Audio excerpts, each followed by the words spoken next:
Warning. Censorship. Warning. Censorship. Warning. Censorship. Warning. Welcome to the daily live stream on rebelnews.com and all your favorite outlets. My name is Andrew. I'm here with Matt Brevner, live from some sort of pink thing, void in the time continuum. Where are you, Matt? I'm, you know where Superman had his apartment in that movie from the early 80s? I'm like 20 kilometers west. What movie was that? Superman? Yeah, Superman, yeah. You know, that movie Superman was in. Called Superman. Thanks for joining us today on Rebel News Live. We will be doing the best to bring you the news from all around the world, and rebelnews.com. You can watch us on Rumble, Odyssey, YouTube, and Super U. Of course, we will have to cut away from YouTube once we talk about spicy COVID things, vaccine things, election things, anything you actually want to hear about, we'll have to cut away, and you can catch us on the other platforms, which is convenient because that's the only places you can send us paid chats for us to read on air. Rumble rants, Odyssey, hyper chats, and Super U paid chats, because you can't do it on YouTube anymore since they demonetized us. They take a big chunk of like 30% anyways. So please join us on those programs. Catch us on rebelnews.com/live streams to find out where we're hosting it, usually on Rumble, and of course Odyssey and Super U sometimes. Matt, how are you doing today? What's good in the West Coast? Anything to report immediately? Well, I'm doing excellent. My lovely girlfriend made me a green smoothie today for breakfast. So I'm getting a healthy balance of fruits and vegetables first thing in the morning, because the Lord knows if it wasn't for that, I probably wouldn't. So yeah, everything is kosher here on the West Coast. Andrew, how are you this morning? Is that a cinnamon straw? No, it's bamboo. Okay. We are eco-friendly, but not in a weird way in this house. I'm good. I'm waiting on lunch, of course. It's 12 o'clock here. I can't wait for a sub to come. Subs are one of my favorite food. Anything I can slather tzatziki on, I'm going to eat. What's our first story, producer AD? I forget already. I think Astroworld is what we're going to talk about. So many weird things to talk about. You're a musician. You probably know a lot about it. This crazy concert. There's been conspiracies, confirmed things, unconfirmed things. I think the official story, as I've heard and read, is that Travis Scott, popular rapper, I'm not a big fan, too much auto-tune for me. However, very popular guy. All this weird imagery leading up to the concert, the promotional flyers and the promotional images were made in like a sort of satanic thing. It's hard to deny. I pointed out the other day that I'm not a religious guy, but it's pretty easy for me to not include constant satanic imagery in the art I put out and the videos I put out. Matt, first things first, what is it about it these days? And I've noticed it. I'm not looking for it, but like, what's her name? Cardi B and Megan Thee Stallion and The Weeknd at the Super Bowl and Travis Scott and all these people. What's with the constant influx of like Illuminati satanic imagery? What's with that, do you think? Well, I mean, I'm obviously biased because I'm a Christian, so I believe that these people actually, whether consciously or subconsciously, do serve Satan. And I think it's, and if not directly, they at least serve his agendas. You know, it's interesting if you listen to the music and the topics that are championed within this music, it's pretty clear to see that there's not much that is wholesome or life-giving about it. Now, whether the people that are in charge of these creative campaigns or the art directors, they're not the artists directly, but you know, there's teams of graphic designers and creative directors or whatever that come up with these palettes and the imagery. Now, whether they are plugged into some sort of like occult mysticism or whether they are just useful idiots and you know this stuff is mysterious, so they think it's cool. Well, it's hard to tell which falls into which, but I definitely do believe that there is deliberate reference to certain powers that be in music, and you can't if you mess around in the dark too long, eventually you're gonna trip and stub your toe. So trying to think about the other side, like, and this is if they can juxtaposition it with, can we get the source of what is the source? Is this from what is this image from? I keep seeing this compared. Hieronymus Bosch. Yeah, he's a Dutch painter. Oh, it's a painting of hell. So I believe what the idea is, you're sucking people into the pathway of hell, and then they have the imagery of see you on the other side, which is so basically you're getting people to walk through into hell. Here he is as a little demon child, I guess. But I try to see the other side of this, where it's like, maybe you're just messing around. Like, wouldn't it be funny to troll people? I took a picture with Adam Skelly doing this because they always say he's part of the Illuminati as a joke. But I'm not like, my background on my podcast isn't satanic. Like, I don't just wear like occult stuff all the time. Like, there's a difference between trolling and, putting like $50 million of a budget into making sure everything looks like it's a pathway to hell. So it's really weird to me. So what ended up happening is a bunch of people, I think 7 or 8 people, ended up getting crushed when Travis Scott was I don't want to put any words out there that might be completely inaccurate, but people were rushing the stage, and there we go, here's footage of it. And this is before it even started, I'm being told, which is kind of a normal thing for festivals, is people act crazy like this. I mean, Woodstock 99 is one of the worst instances of it in terms of sexual assaults and violence and rage and everything. But people rushed the stage to Travis Scott, and there's video from people inside the crowd, and people were being crushed, and 7 people died. But also at the same time, people were seizing out elsewhere during the concert. He didn't want to stop for whatever reason. They were telling him to stop. He was probably just like, I want to keep going on with the show, which I don't think is a completely unreasonable thing, but like the information probably didn't flow that fast of like, people are dying, stop this, blah, blah, blah. But the controversy, I think, in some of the conspiracies, if you can call it that, coming out are like people not thinking that everybody was crushed that died. Now, there was a report that came out, and I don't know if we found this already, that one of the security guards reported that he had been injected with something and passed out. So that would sort of go along the lines of people getting seized and seizures, which footage has been posted of people being carried out by security and seizures. Yahoo News, of course, we take them with a grain of salt. They're the one that pushed the Clinton dossier. But police say Narcan was used on a security officer at Astroworld who passed out and had a prick in his neck that looked like a possible injection. Now let's scroll down, and as we talk about that, Narcan is something you inject somebody with who's ODing, and it blocks your receptors from getting it. At least 8 attendees died. Medical staff were working the event and said they revived a security officer they alleged was drugged. Overdose expert Peter Davidson, not to be confused with SNL Pete Davidson, it's unlikely the security officer was injected with drugs. So kind of contradicting their own headline there. Houston Police Department Chief Troy Finner said during a press conference medical staff at the festival reported a security officer was administered Narcan after attempting to restrain an attendee. We do have a report of a security officer, according to the medical staff, that was out and treated him last night, and he was reaching over to restrain or grab a citizen, and he felt a prick in his neck. So that sounds like he was injected with something. If you're just going to pass out randomly, whether that has to do with the rest of the people, nobody seems to know, Matt Brevner. Is there anything else that you've heard or read that I'm missing here? Well, apparently 8 kids died of cardiac arrest. Now, I'm not sure if I've heard some speculation that potentially when a trampling event is happening, there's a lack of oxygen, which can then lead to some sort of cardiac event. But this stuff like this happens in Europe at soccer games, and we hear about it all the time. But I don't remember ever hearing about cardiac arrest specifically. You hear about trampling of organs, suffocation, whatever else. So 8 people specifically. Now I wonder, was there bad drugs going around the crowd? Was there maybe fentanyl that was circulating or something bizarre in that matter? That's possible. But it does seem like quite a large number. Maybe the viewers can let us know in the comments what they think is going on with that. But I'd be very interested to see some autopsy reports when they're made available.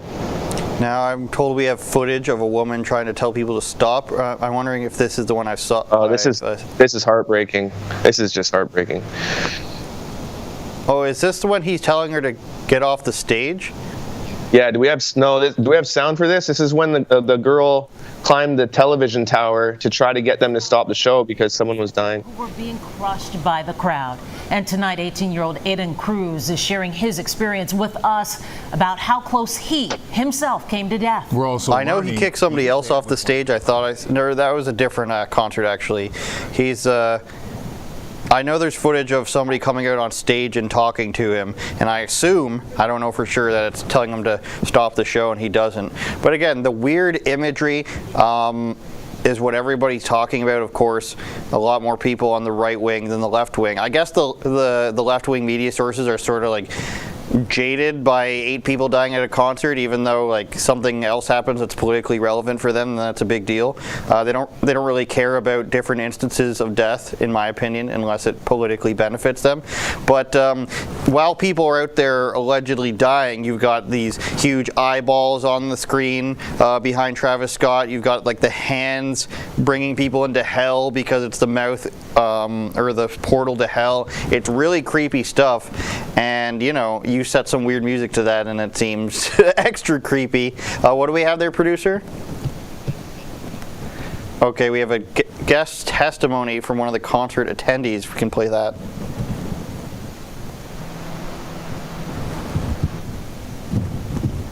And we're stuck in the world of buffering.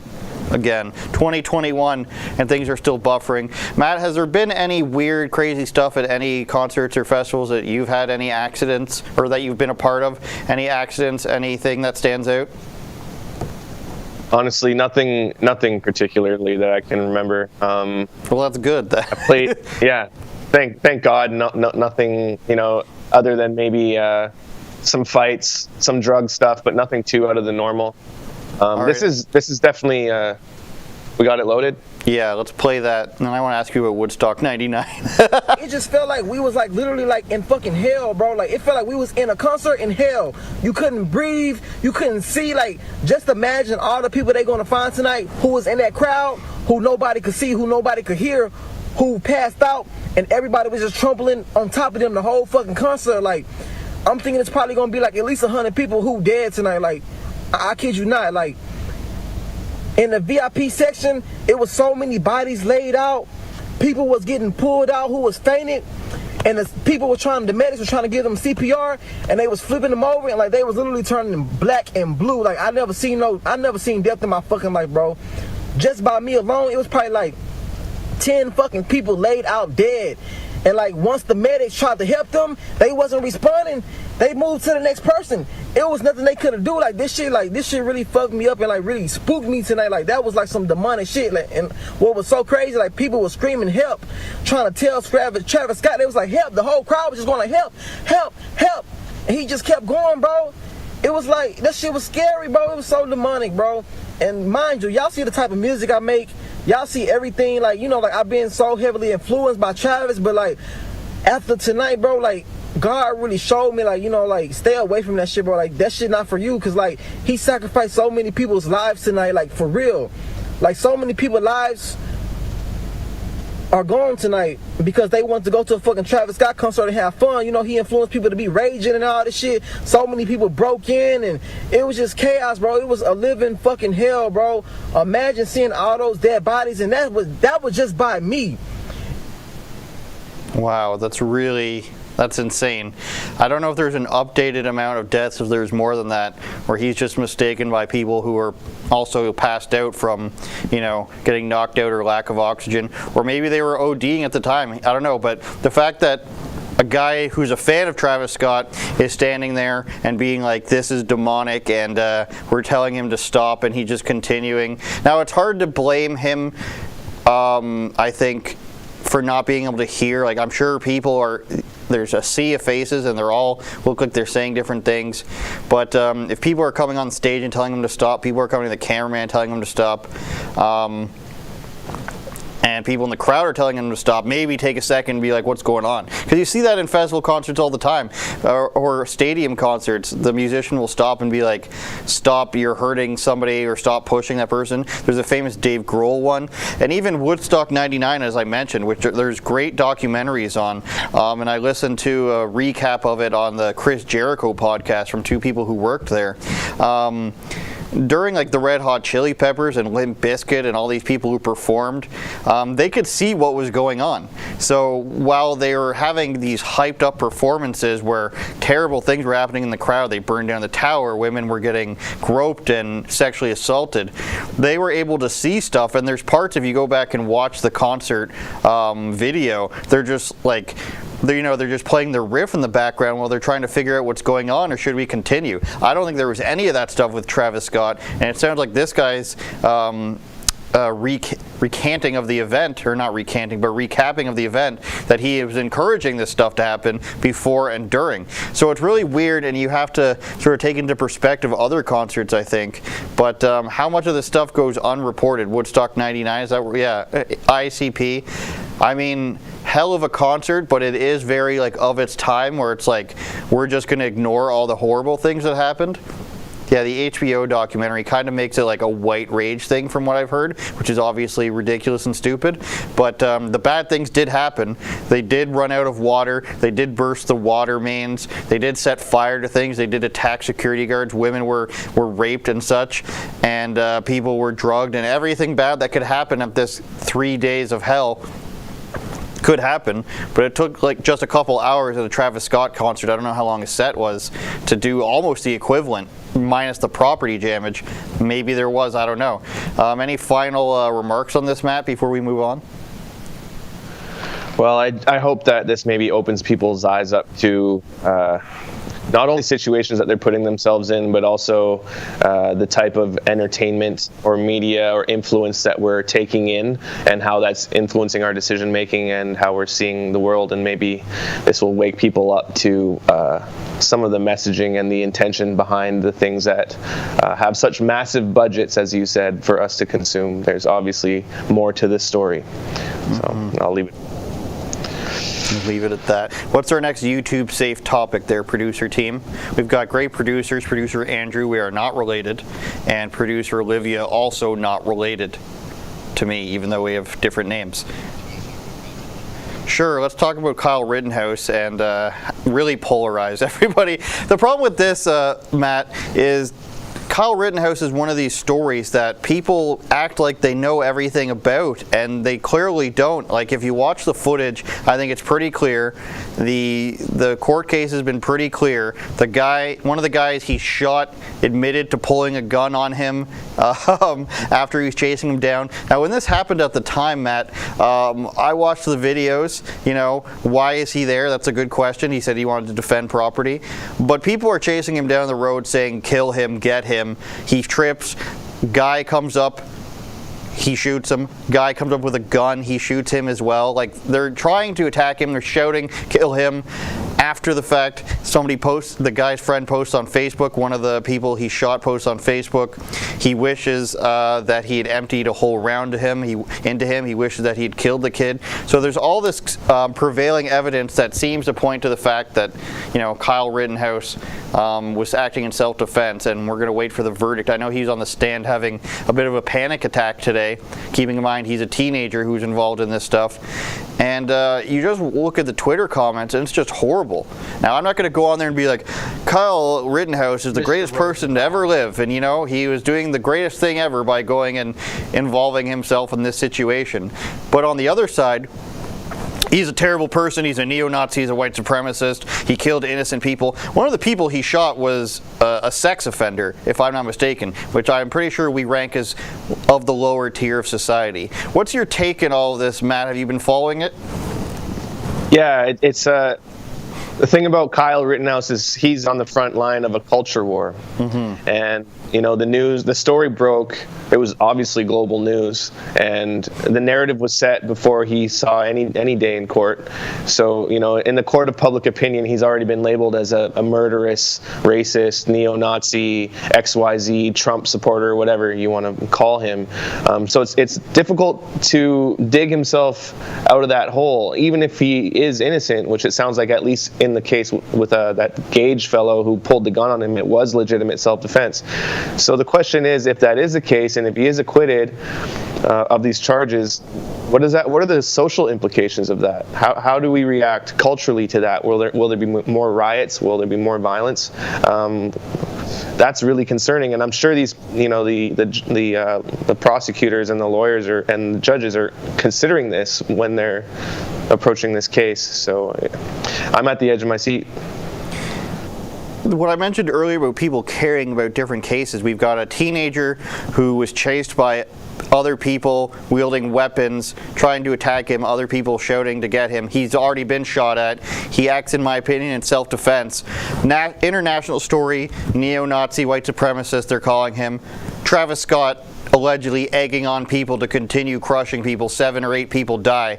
Oh, forget about it. It's just a festival concert that's going to happen. This is the parallel that I see in the corporate media and the people that pretend that, like, oh, we care about people. We care about different races and minorities of people. 13 people shot in Chicago over Memorial Weekend, something like that. Oh, that's just normal gang violence. Who cares? 1 person died at this event. Politically motivated. This is the most absurd thing to ever happen. 16 years, let's cover this for. You know, there's no standard here for level of care from the corporate media, and they're the ones that push these things. It's their fault. The narrative on the internet is Kyle Rittenhouse is a garbage human being. He crossed state lines, even though that doesn't matter. Like, he inserted himself, he shot innocent people. All these things that come out from these stories aren't true. Same thing happened with Justice Kavanaugh, whether you like him or hate him now, all the stuff they made up about him at the time, all these different things come out, they're completely opposite and void of fact, and the media just lets it all fly. They don't attempt to correct any of it. And this is what's happening here. You can watch one channel and see Kyle Rittenhouse is innocent. You can watch another channel and think the defense has got him. Oh, they really got this little bastard now. And then what's going to happen a few weeks from now, or however long it takes, he's going to be found innocent. And they're going to be like, this is an outrage. Same thing with the George Floyd trial. You watch 10 minutes of Dave Chappelle's stand-up. God bless Dave Chappelle. I love his comedy. But he does this stand-up where he's just talking about it and hating on Candace Owens, completely void of actual facts of the case, just focuses on the 8 minutes or whatever it is. And this is all the people here, and you know, the court case doesn't go their way, even though it did this time, and people are still angry. So the media has this way of framing things, and it doesn't matter what the outcome or the actual truth is, as long as we get the narrative right of this was a grave injustice from a right-wing point of view. You know, these conservatives and the culture, they're harming America, they're terrorists. January 6th is another example. You know, the FBI is involved. They're leading the Proud Boys. They're leading the Oath Keepers, the 3%ers. They're leading these charges. But I see on a news headline, the January 6th insurrection, the coup, you know, of like where like nothing happened except for a Capitol police officer shooting somebody. Like there was no government takeover or anything like that. Ashley Babbitt died. Exactly. So there's no accountability. There's no accountability for these outlets, right? They can say whatever they want. Their business model is stoking up division and fear and hatred, and they just drop a little bit of gasoline, or a lot of gasoline in some instances, on a little spark and create a bushfire, and then they walk away from it, and then they start another one over here and another one over here and another one over here. Now the issue is, like, at what point does, like, you know, at what point are they creating the news rather than covering the news? And what is the accountability for that, and how does that infringe upon free speech and free communication? Like, this is all very slippery, and it's all very nuanced, and I feel like as technology evolves, as we're able to give information across the world in 130 characters or whatever in an instant, regulation has not kept up. And I'm not calling for more regulation per se, because we all know more government regulation is a terrible thing. However, there needs to be some sort of accountability for what the media is doing to the fabric of our society and how they're just ruining, you know, like, I mean, pick an issue. Like that we talk about on a daily basis, like Russian roulette. Pick an issue. Pick something, like you know, pick one thing that you wouldn't want to talk to your sister or your mom about over Christmas dinner, if you're even allowed to have Christmas dinner this year. And chances are you heard it from some sort of mainstream news source, or someone did, you know. So there needs to be some sort of reckoning for this, and it's getting kind of old, to be honest. All right, we have the testimony from Kyle Rittenhouse. Can we also cue up Dave Portnoy on Tucker Carlson last night, because that goes to the media's framing of things. Before we get out of YouTube, I want to see that too. And so let's go ahead and see what Kyle said on the stand. The defense was giving their side of things today, and he took the stand, and we can go ahead and play that for you. Look over my shoulder, and Mr. Rosenbaum was now running from my right side, and I was cornered from in front of me with Mr. Zeminski, and there were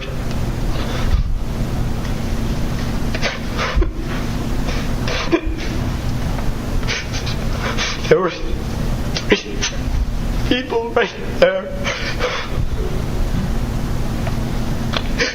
Take a deep breath, Kyle.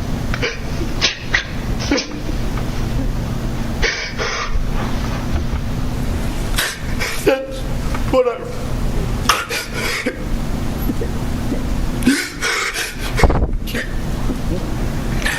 That's what I run. We're going to just take time for our break anyway. You can just relax for a minute, sir. We're going to take a break about 10 minutes, and please don't talk about the case during the break. Read, watch, or listen to any account of the trial.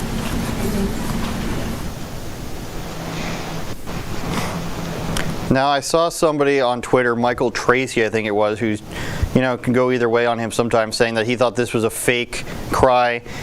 We have to remember that this is a teenager who shot 2 people in self-defense, in my opinion, again, and killed one of them. This affects people who go to war when they have to kill somebody and see a dead body. So to claim that a child recounting something that's changed his life for the horrible worse case, all the hate he must be getting, I don't think it's fair at this point to decide. And even without his testimony, and even without the guy saying that he brandished the gun first, there's video evidence of everything. That's why it's so stupid, so much of this, because there's just video evidence of everything. There's drone shots, there's footage from the day of. Elijah Schaefer from Blaze TV was there. Julio Rosas was there. He tried to resuscitate. Actually, no, that was a Daily Caller guy. Sorry, Julio Rosas was there, I think, but Daily Caller was there. Reporter was there, and he's one of the ones who tried to, give medical attention to the guy who was shot and killed. So all this terrible stuff, and we're claiming that this kid is making this up as he tries to recount it. I think it's pretty terrible. Yeah, we can play the part where the guy said he pointed a gun at him. What were you going to say, Matt? He's not George Zimmerman. He's a 17-year-old kid. They make it sound like he went out of his way to, look at the kid's history before. Was he cavalier? Should he have not been there? Yeah, certainly. But he was like a 17-year-old lifeguard who was, cleaning up his neighborhood. And come on, man. This kid doesn't have a long rap sheet. We forget that this is a human being who has a family, who, he's not even legal. It's disgusting how it's just all heartbreaking. There's so much better treatment for people with huge criminal history, like the George Floyd case, like Breonna Taylor case, and all these crimes in the Breonna Taylor case. I'm sure people will get mad at me talking about that somewhere in the Twitterverse, but drug dealers in a drug house getting in an altercation of police. Of course, we don't want anyone to die, but the way that this is framed, a teenage boy who has never committed a crime to the best of my knowledge versus people with large criminal pasts, and the media coverage is completely different. So the guy admitting, even though this is on footage again, I must say, one of the guy he shot in the arm, I believe, admitting he was pulling the pistol out on him. Let's show that. With your arms up in the air, he never fired, right? Correct. I think we need more volume on that. You pointed your gun at him, advanced on him, with your gun, now your hands down, pointed at him. Then he fired, right? Correct. There we go.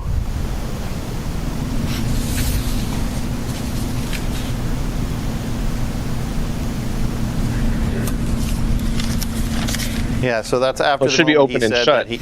Yeah, that's after the moment he said that he was grabbing the gun to point at him, and you can see Kyle is like, thank God. And in other clips, you can even see the stenographer just being shocked, and the defense attorneys burying their head in their hand, because they were coming after him. It's no doubt in my mind. I watched the footage when it came out. They're chasing him down the street for a long time. What's this? It's really something to see these Antifa guys. And there's another one who was on trial yesterday. having to actually face the court of law. The guy who's the friend of his who posted on his Facebook saying that he wishes he killed Kyle Rittenhouse. It's interesting to see them on trial because their whole life is based around people believing their lies that they post on the internet. You know, they post all these things night and day. They're used to having no recourse come from it. You can say this person's a white supremacist, they're a fascist, which they have said about this guy. He wishes he killed the little shit. He wishes he dumped a clip into him, and all this stuff that he allegedly didn't believe he's saying. He said he lied when he said it. They're used to saying all this stuff and getting away with it, and they can frame anything they want and however they want. The idea that you're just you see someone you don't like doing something that you don't like in the streets, whether it's during this crazy event that had happened, and you chase him for blocks trying to beat him up and shoot him, even though you don't know him and neither of you are really involved in this thing, is crazy. It shows, in my opinion, an intent to harm the person. And I think what we've seen over this is that even though people are trying to spin it any way they can, that it's not going the way that people hoped, at least on the crazy Twitter world side of things, Matt. So what happens if Kyle Rittenhouse has an AR-15 with blanks, or he has an airsoft gun, or he's just down there, cleaning up a building and gets in one of these guys' way and they don't like the way he looks? Like, Kyle Rittenhouse is dead. Yeah, and you can see so, in the original so what would footage, that story be? They were going to the one guy's pretending, if I recall correctly, allegedly, you always have to say all this stupid stuff now, even though it's pretty obvious. He's pretending to go help him up, meanwhile he's got his hand on his gun. So, it is what it is, I guess you could say. Yeah. Do we want to see the cross-examination? Okay, it's from 20 minutes ago, and then I want to get to the Dave Portnoy stuff about the fake news attacks on him. Use it to protect your house, correct? Correct. You picked it out because it looked cool. I thought it looked cool. Guess that's the reason, yes. It resembled the types of weapons that are used in first-person shooter video games, correct? I don't really play first-person shooter video games. I have, but I believe there's a variety of guns, including shotguns, pistols. Guns, video games that resemble all guns. Isn't it true when you would hang out with Dominic Black, you'd play Call of Duty and other Oh my God, he's using the video game defense. Sometimes. And those are games in which you use weapons like AR-15s to pretty much shoot. Oh my God. How are people going to spin, how are left-wing people who are obviously pro-video game going to spin this? He was influenced. Sorry, I'll stop talking about it. Understand the meaning of your question, to be honest. Isn't one of the things people do in these video games try and kill everyone else with your guns? Oh my God. You play Grand Theft Auto. Don't you kill hookers in that game? You play Tetris. Aren't you used to smashing cement blocks into each other? This guy's got nothing. Him and his Star Wars pin. Oh my God. And I'm trying to be impartial here, but that's the dumbest attempt ever. Don't you play video games? I guarantee you the people who were attacking him play video games as well. And aren't those weapons the kinds of guns they have in video games? Well, they have tanks, they have trucks. You can use a hammer in some of the games too. Dumbest offense we've seen in a while, Matt? It's pretty stupid. I don't understand. Why did this Gage fellow have a gun in the first place? What's his reason for having a pistol, a concealed firearm? He's just fighting fascists. But is in Kenosha, is that legal? Are you allowed to have a concealed carry there? Open carry is legal. I'm not sure what it was showing on his backside. So I think what he was doing was legal. That's the thing about the people keep pointing to this talking point of he crossed state lines. Once you're in that state, you can have a weapon. Oh, that's what open carry is. It doesn't just magically change for anybody, or else you're stopping everybody and asking them if they have a residency there. So lots of stupidity. That's one of the. I couldn't have imagined a worse attempt to to find him guilty than bringing up the old video game defense. Super Mario Brothers, 1991. Is Super Mario Brothers influencing children to jump on people's heads? We've got a 60-minute report here on ABC News to find out why so many children are addicted to this violence. Let's show Dave Portnoy on Tucker Carlson last night for a bit. because they put out a hit piece on him. They won't talk to him about it. They're trying to basically call him, a sexual offender, a sexual deviant. They don't really have any evidence of it. Searched for 8 months, used it to promote their Business Insider paid accounts things, which is really creepy and criminal. Hey, we're calling this guy a sex offender. The women's stories are important. If you'd like to hear them, please pay $2 per month. So he was on Tucker Carlson last night defending himself a little bit, and I want to play that because it shows what we were talking about earlier, is how the media can just throw something out there and they don't even really have to defend it, even though they're trying to destroy a man. Let's play that. To join us tonight, and we're grateful that he has. Dave, thanks so much for coming on. So I guess the rules are, they don't like your posture, the cut of your jib, your attitude. You don't take orders, so they send some little robot to snoop around in your personal life, don't find anything illegal, but print all this stuff anonymously about your sex life and then try to destroy you. Like, these are the rules now?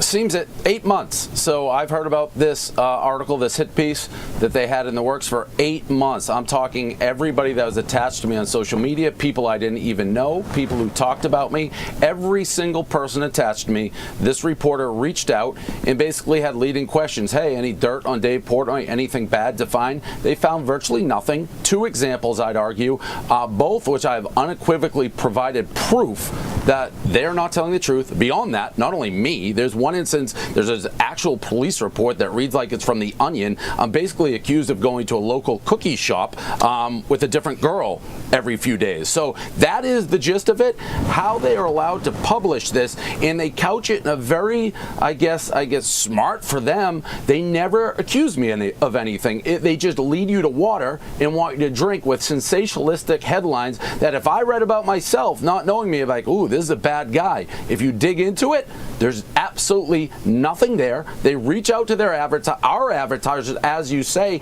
and said, hey, are you advertising with Dave? Because we're going to write an article about how bad he is. What's the proof? Our own article. I've offered them the chance to discuss it with me with their own cameras, their own recorders, as many people as they want, to have a discussion so we can go back and forth. I can say, hey, these facts directly dispute what you wrote. They won't do it. They said, don't talk to us. They won't even discuss it. They print and run. They print and run. It's disgusting, and it's character assassination. My lawyers have said, just let it go. It'll go away. I'm not going to let it go, because this behavior, I've never been attacked like this. I've been attacked for 2 decades, but never escalated to this length. And frankly, it's scary. I didn't know that you could do this. So it's interesting. There are a lot of interesting things here, but Business Insider was founded by a guy who pled to securities fraud, admitted lying to investors, which so it's like, I don't know, maybe don't throw stones. But this is a publication supposed to be covering business. You run a business. You've been really successful in business. You got to kind of wonder why you. You're not running for anything. Like, is there a business angle, do you think, in their decision to try and destroy you? It's weird because I'm being treated as though I'm a politician, and politics is the dirtiest game ever. I will say, Penn, which is a Penn National, which is involved with Barstool, there's a lot of Penn stock. Penn stock had their earnings the day this article dropped. The day this article dropped. There's 365 days in a year. It dropped the same day. The day before, there was wild shorting. Basically, people betting against Penn. You can bet on a stock against it. For some reason, tons of people bet against it. The day before it dropped, as you mentioned, Henry Blodgett was convicted for SEC fraud. He can never trade stocks the rest of his life. He stole working people's money. That's the CEO of the company that wrote this hit piece. That's just unbelievable. So we reached out to Julia there, the writer of this article. She didn't respond, said, invite you on. You can talk about your side of the story. A lot of people are angry about this. Closed her DMs, it appears, after this.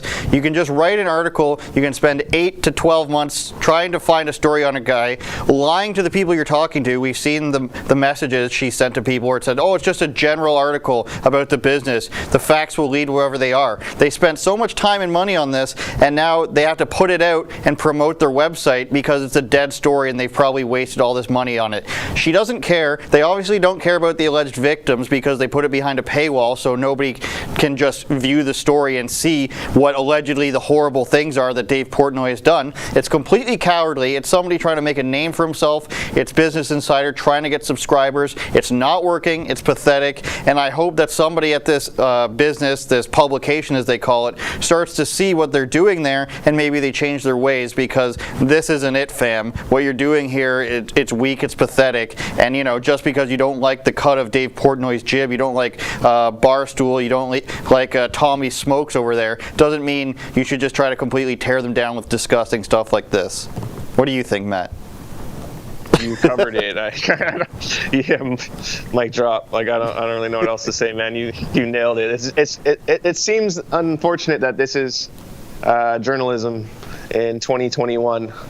You know, people can just say whatever they want to say, fling mud from behind a wall, and then walk away and you know, not be held accountable to any of the repercussions or the damage that it causes. So good on Dave Portnoy for not taking his lawyer's advice and actually, you know, pursuing this and trying to rectify the situation, because I think, you know, it reminds me of the Elon Musk situation with the UN last week about that random UN tweet about, oh, if you know, if the $6 billion could cure world hunger, and Musk is like, okay, you know, show me the papers, fam, let's see it, show me the receipts. And like, you know, then it's like, well, okay, well, maybe if we meet in person I can bring my accountant. And it's like, this happens all the time. But you know, until people wise up to it, you know, it's age-old tricks. It's easier to just, you know, convince someone with a headline, because people aren't going to read the body anyways, typically. But yeah, this happens all the time. Just another day in the news cycle. It's called having a conscience. When you're writing stuff, you're supposed to have a voice in the back of your head that says, do I fabricate this, or do I have to go with the actual facts, even though they might not be as spicy as everybody hopes that they are. It's called having, you know, a conscience. Let's pull away from YouTube. We got 20-ish minutes left. We'll talk about some COVID stuff. I'll read the paid chats in the meantime. Rumble rants, Odyssey hyper chats, Super U paid chats. We're pulling away from YouTube. They won't let us do what we want on there. They won't let us talk about, you know, something you could talk about. Hey, remember when you couldn't talk about the COVID lab leak theory? And that was specifically in their terms of service. Turns out that was more than likely true. So as we pull away, go to rebelnews.com/livestreams to find the other links, or I believe they're in the description. Olivia, are they in the description? Yes, they are. So you can go down